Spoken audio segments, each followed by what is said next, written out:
বন্ধুরা, আজকে আবার চলে আসলাম গ্রাম বাংলার ঐতিহ্যবাহী পুরনো একটি হাটে। এই হাটটির নাম হচ্ছে আহসানগঞ্জ হাট। এই হাটটি নওগাঁ জেলার আত্রাই উপজেলায় অবস্থিত। আত্রাই রেল স্টেশন থেকে প্রায় 1 কিলোমিটার পশ্চিমে। যারা গ্রাম বাংলার মানুষকে ভালোবাসেন, যারা গ্রামের হাট বাজার পছন্দ করে থাকেন, তারা অবশ্যই এই ভিডিওটির সঙ্গে থাকবেন। তো চলুন বাজার থেকে ঘুরে আসি।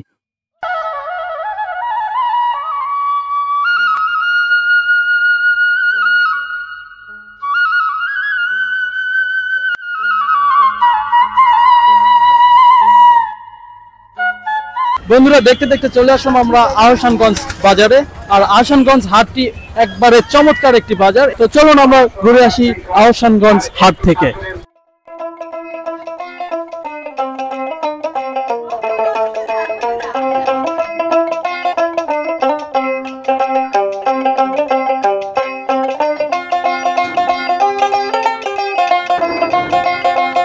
বন্ধুরা, গ্রামগঞ্জের লোকজন ঘর গৃহস্থলীর প্রয়োজনীয় জিনিসপত্র কেনাকাটা শেষে নিজ ঘরে ফিরছেন।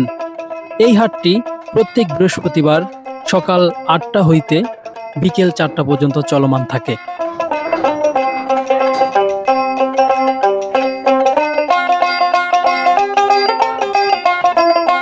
যারা গ্রামে মাটির বাড়ি নির্মাণ করতে চান, কিংবা যারা গ্রামে ইটের বাড়ি দিয়ে আপনারা সুন্দরভাবে পরিবেশে একটি টিন সেট বিল্ডিং করতে চান, তাদের জন্য এখানে আকর্ষণীয় তীরগুলো পাওয়া যাচ্ছে এবং তীর দিয়ে কিন্তু ঘর নির্মাণ করলে খুব ভালোই হয়। তো এখানে যে তীরের যে জিনিসটা দেখতে পাচ্ছেন, তীরের সার অনুযায়ী কিন্তু তীরের দাম হয়ে থাকে এবং দাম নির্ধারণ করে থাকেন ব্যবসায়ীরা। এবং তীর যদি একটু পাকা গাছের হয়ে থাকে তাহলে কিন্তু সেটা একটি বাড়ি নির্মাণ করার জন্য কিন্তু সেটা যুগ উপযোগী, এবং এটার জন্য কিন্তু এখানে দাম নির্ধারণ একটু বেশি হয়ে থাকে। 300 টাকা থেকে শুরু করে এখানে প্রায় 1000 টাকা পর্যন্ত একটি তীর বিক্রয় করা চলে। আমরা দেখেছি এবং আমরা একজন ব্যবসায়ীর সঙ্গে কথা বলেছি এবং তারা যেটুকু ধারণা দিয়েছে, এখানে প্রচুর পরিমাণে তীর বিক্রয় হয়ে থাকে। এবং আশেপাশের যেগুলো বাজার রয়েছে তার মধ্যে অন্যতম একটি বাজার এই আহসানগঞ্জ হাট।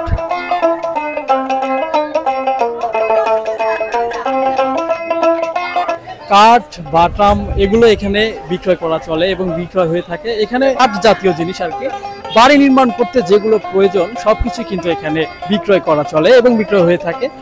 এবং যারা বাড়ি নির্মাণ করতে চান তারা অবশ্যই এই আত্রাই থানা এবং আহসানগঞ্জ হাটে চলে আসবেন।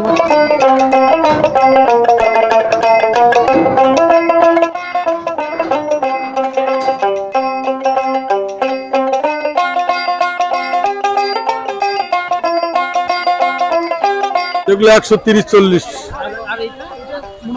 ওগুলো 200 টাকা, এগুলো বড়।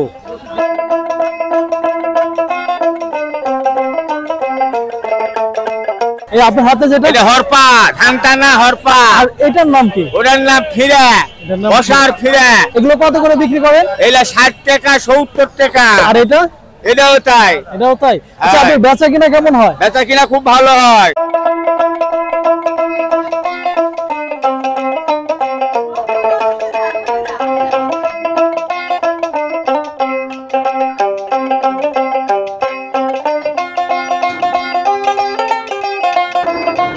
এটা হচ্ছে মাটির হাঁড়ি, আপনারা দেখতে পাচ্ছেন। এগুলো মা বোনদের কাজের জন্য ব্যবহৃত হয়ে থাকে, মূলত ভাত রান্নার কাজে এটা মূলত ব্যবহার করে থাকে।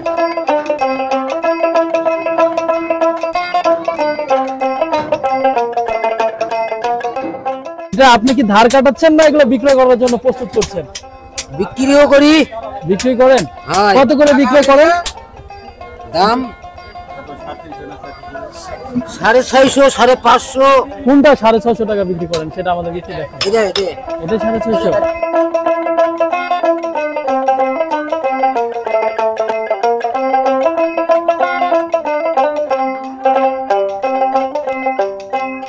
এগুলো কি কেসি শান দিচ্ছেন নাকি? হ্যাঁ কেসি শান দিচ্ছি। কেসি শান দিচ্ছেন। আচ্ছা, একটি কেসি শান দিতে কত টাকা নেন আপনি পারিশ্রমিক? কাপড় কাটা কেসি 40 টাকা 50 টাকা। আর চুল কাটা? চুল কাটা 20 টাকা। চুল কাটা 20 টাকা।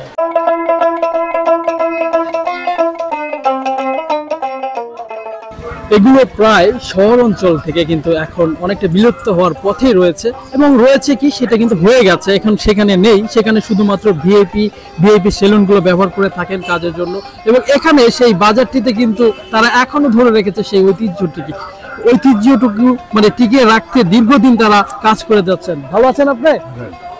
এই মাথার চুল ছাঁটাই করতে কত টাকা নিচ্ছেন আপনি? 30 টাকা। 30 টাকা। তো দর্শক দেখতেই পেলেন যে এখানে একটি মাথা সাইজ করতে মাত্র 30 টাকা দিয়ে থাকছেন।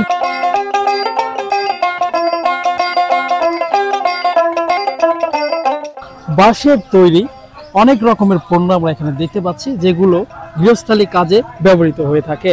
মূলত ডালি,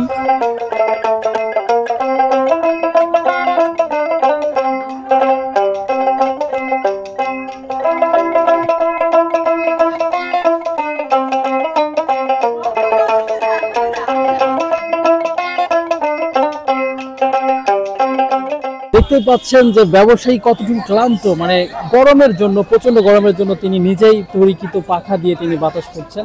আর দেখতে পাচ্ছেন আসলে এই পাখাটার দাম কত? পাকার দাম 100 টাকা। আর আপনি যে মাথাও পরে আছেন, মানে এইটার দাম কত?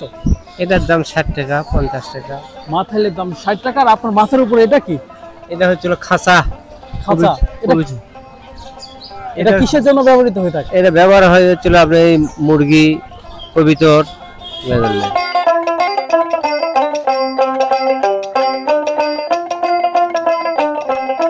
এগুলো হচ্ছে মাছ যারা ধরেন, জেলে যারা রয়েছেন তারা অবশ্যই এগুলো অবশ্যই দেখলে চিনতে পারবেন। এগুলো যে মাছ সংরক্ষণ করে তারপরে বাসায় নিয়ে আসা হয়, সব মূল্য পেয়ে যাবেন।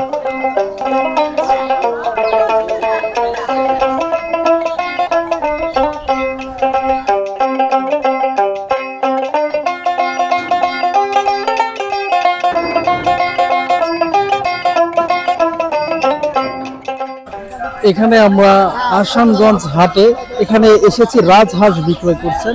তো এগুলো কত করে কেজি বিক্রি করছেন? না, পিস ভাবে। চাওয়া 1500, বিক্রি 1200-1300 হলে দেওয়া যাবে। চাওয়া 1500 এবং বিক্রি 1200-1300 টাকা হলে দেওয়া যাবে। তো এইটা আসলে চমৎকার ভাবে এখানে দৃষ্টিনন্দন একটি ভূমিকা রেখেছেন। এই বাজারে সব ধরনের হাঁস কিন্তু এখানে পাওয়া যায়। দেখতে পাচ্ছেন পাতি হাঁস, রাজহাঁস এবং সঙ্গে চীন হাঁস, মুরগি, দেশি মুরগি, ব্রয়লার সবকিছু কিন্তু এখানে বিক্রি করে। চমৎকার একটি বাজার। আর এই বাজারে মূলত এই যে হাঁসগুলো বেঁধে রেখেছে, এই হাঁসগুলো সবগুলো কিন্তু বিক্রয় হবে।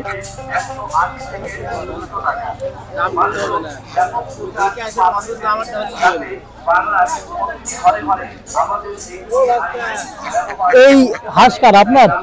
হ্যাঁ হ্যাঁ। এই হাঁস কত করে কেজি না পিস ভাবে বিক্রি করছেন? পিস ভাব। কত করে পিস? এখন হাঁসের ওজন বুঝে, ওজন 2.5 কেজি, 2 কেজি হলে 500 550, আর কম হলে 400 350।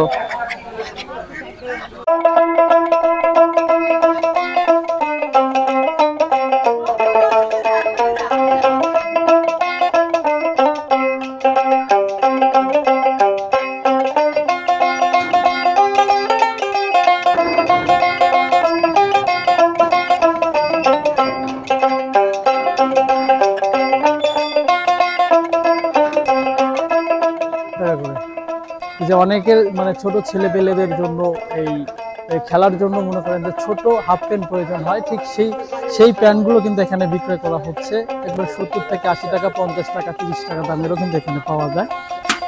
পুরাতন জিনিসগুলো এখানে নতুনভাবে ঝালাই করে তৈরি করা হয়, এবং এগুলো মূলত বালতি নতুন রূপে এগুলো মেরামত করে থাকে। পুরাতন যেগুলো অকাজে পড়ে থাকে সেগুলোকে কিন্তু মূলত নতুনভাবে রূপদান করার জন্য এখানে।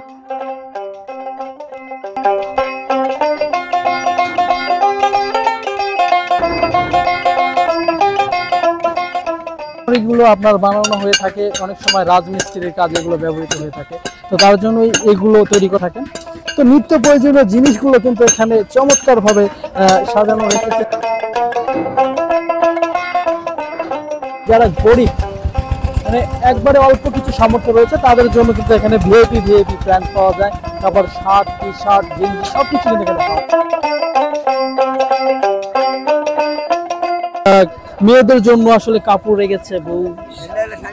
আচ্ছা, শাড়ি কাপড় এগুলো কিভাবে বিক্রি করছেন চাচা? আচ্ছা, কত করে বিক্রি করতেছেন? মাত্র 80 থেকে 90 টাকার মধ্যেই অনেক সুন্দর সুন্দর কাপড় গুলো আপনারা ক্রয় করতে পারবেন এই আহসানগঞ্জ হাটে। তো আহসানগঞ্জ হাটে, আচ্ছা এটা মূলত এটার কারণটা কি যে এত কম দামে? নতুন জিনিস প্রিন্ট করতে গেলে অনেক সময় দেখা যায় যে ছিঁড়া ফাটা বাড়ি হয়। এই যে এইটুকু খামের জন্য এই 400 থেকে 500 টাকা দামের শাড়ি মাত্র 80 থেকে 90 টাকা দিয়ে পাচ্ছেন। তো মূলত যারা নিতে চান এগুলো নিয়ে আবার অনেকে আবার খাতা সেলাই করতে পারবে।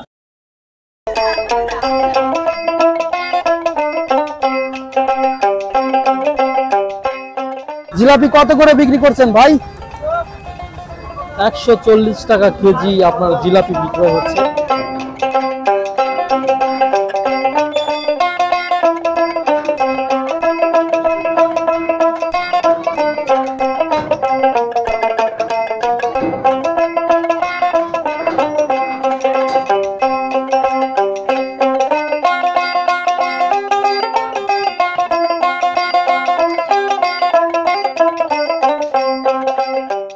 যে দোকান নিয়ে আপনি ঘুরছেন, বেচা কিনা কেমন হয়? ভাই ভালো হয়, আল্লাহর রহমতে ভালোই হয়। হ্যাঁ। আচ্ছা, আপনার এই পান কত, সিগারেট কত?